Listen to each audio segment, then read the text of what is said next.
community. It's Tommy in North Carolina, and I wanted to do a quick video talking about and acknowledging the passing of this guy right here, Mr. Peter Tork. As you can tell from the previous video I did, I was in Mississippi. I left Thursday when the news broke that Peter had died. Monkees fans have known for quite a while that he wasn't in the best health necessarily, and it hasn't been for quite a while, which is why he's kind of laid out of the last year's touring and Monkees happenings as far as the stuff with Michael Nesmith and Mickey Dolenz, who have been doing some touring and resuming a tour here shortly. But as a Monkees fan, I got a lot of text messages and people reaching out because they know that I'm a Monkees guy. And so I thought I would actually do a little video and talk a little bit about Peter Tork. And what I thought I would do is just kind of give a good sort of oversight to some highlights to Peter's work with the Monkees. Peter Tork was a very accomplished musician. I've got my banjo here. Peter was a very good banjo player, among other things. A lot of the headlines that I read were Monkees bassist, and Peter really wasn't the Monkees bassist in my view. He was an all-around musician. The piano intro to Daydream Believer was played by Peter Tork. He did a lot of things beyond just being a bass player. Like I said, the banjo playing on Monkees records was Peter, and so a very accomplished musician. If you've ever seen, it's truly dreadful, and there's no really reason to see it. But the special Monkey 33 1/3 revolutions per monkey, which was the 69 or 68 special that they did. 69 is when it came out. And he does a Bach piece on the harpsichord. Peter was a very good musician in his own right, and so to relegate him as just the Monkees bassist, I don't think is very fair to his memory. But a little bit of highlights for the Monkees for him with Peter Tork. I got into the Monkees like a lot of folks in the late '80s when MTV sort of brought him back. That was then, this is now, and they had sort of this resurgent Nickelodeon. When I was in junior high school, they were the Monkees were experiencing a little bit of a comeback in their career. And of course, Nesmith was long gone, and then years later, I picked back up into the Monkees music and started exploring it more deeply. That's when I became such a huge Michael Nesmith fan. And I'll tell people this, and this isn't really me being mean or disingenuous about what I love Monkee music. I think Monkees are great and should be taken seriously. I'm a bigger fan of Nesmith than I am the Monkees, and so Nesmith being a part of the Monkees, but I do like the Monkees quite a bit, and so just kind of highlighting some Tork stuff. Of course, this is the Monkees' first album. Really in name only as far as, you know, the Monkees, and particularly Mr. Tork's involvement in the album. He's one of 6 guitarists featured on the Michael Nesmith composition Papa Jean's Blues, and that's really the only place he is on this album, which was kind of unfortunate. He showed up ready to play, and you know, Peter played the dummy in the show. The dummy character was kind of his character in the Monkees television show, but Peter was really a very sensitive and smart person. Now, the second album, which was More of the Monkees, which came out, Peter actually was featured as a vocalist on this, the song Your Auntie Griselda, which was featured in the show quite a bit. And in recent live concerts with Peter, he sang the song. You know, it's a fun little novelty number, nothing to write home about. But so not surprisingly, it was the third album, Headquarters, which was the album to feature all 4 Monkees playing and singing. And I think Peter was quite proud of this album, and rightfully so.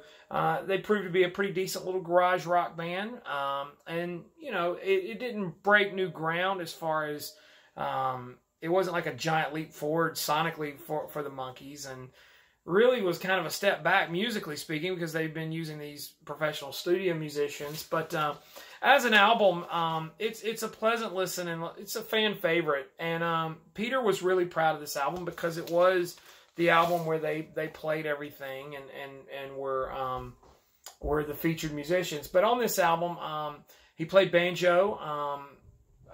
You Told Me, which was pretty rocking use of the banjo, I thought, is a Nesmith song. But another highlight of this album is Shades of Grey, which featured a beautiful vocal from Peter, where I think Peter just sang the line just perfectly. Really nice ballad, and he sings it with Davy Jones. Also on this album, the song For Pete's Sake, which was written by Peter Tork, but actually sung by Mickey. But a lot of people know the song For Pete's Sake because it ended up being the closing theme to the show, the television show. So if you watch the Monkees at any point, the closing theme that wasn't the theme from the Monkees, that's a song written by Peter Tork, and it's a great little hippie anthem, as it were. Then, of course, Pisces, Aquarius, Capricorn, and Jones, which is probably my favorite Monkees album as an album.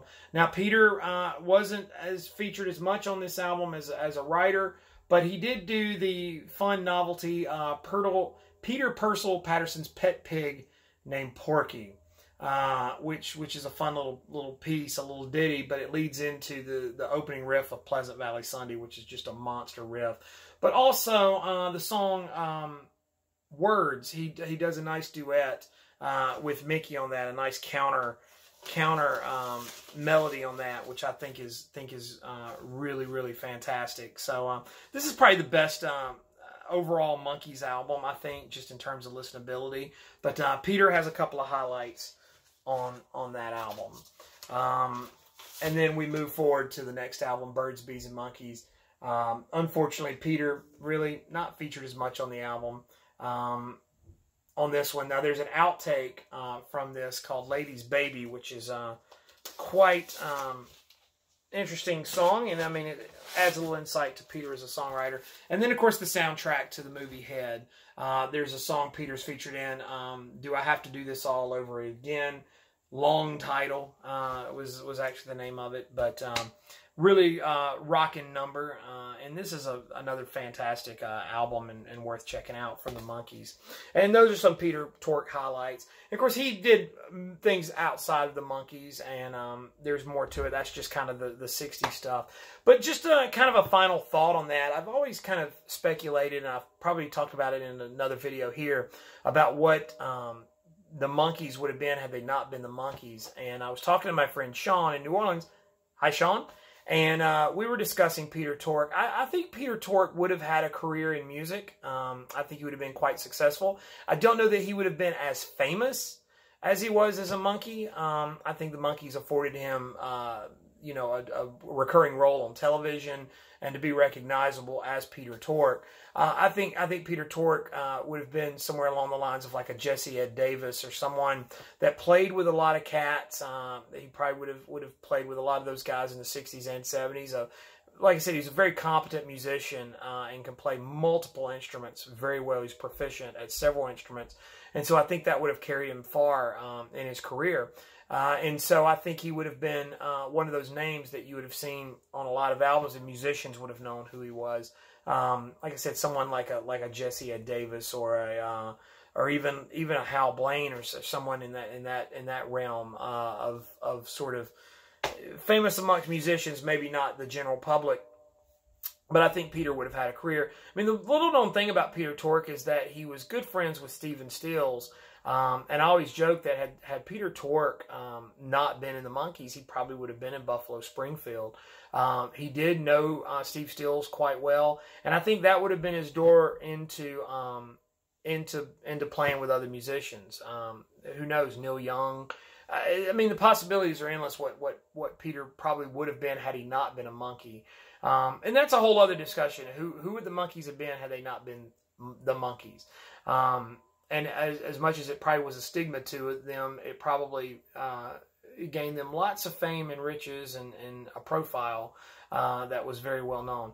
But just to say he was the bassist, not quite fair to Peter in his memory, I don't think. He was much more than that. Fantastic musician in his own right. Wonderful banjo player. And so rest in peace, Peter Tork. Thanks for all the music and thanks for all the memories. Always you always had great insight, and from I've never met Peter Tork, but from everyone I know that has, always said he was just a genuinely nice guy and very friendly, and very genuine to the fans. And so that says a lot about his personality. So that'll be all for that and my thoughts on that. Thanks for watching. Like, comment, subscribe. What are your thoughts on Peter Tork? Let me know down below in the comment box. And follow me on Instagram and Twitter. It's TommyBurton75. I usually show what I'm spinning on there. Thanks for watching, and save the Texas Prairie Chicken.